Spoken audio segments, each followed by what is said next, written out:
Hello అండి. అందరికీ నమస్కారం. నిన్న evening Gudlavalleru engineering college Krishna జిల్లా ఇన్సిడెంట్ విన్నాక చాలా ఇబ్బందిగా అనిపించిందండి.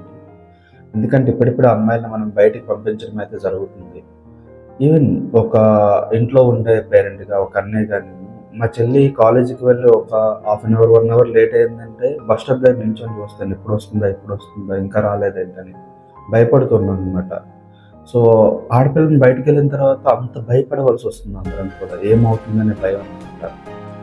కానీ ఈరోజు తల్లిదండ్రులందరూ కూడా పిల్లల మీద ఎన్నో ఆశలతోని వాళ్ళని మంచి చదువులు చదివించాలని, ఈ భయాన్ని కూడా పక్కన పెట్టి ఇప్పుడిప్పుడే బయటికి వదలటం అయితే జరుగుతుంది. హాస్టల్‌లో ఉండి ఆడపిల్లలైతే చదువుకుంటున్నారనమాట.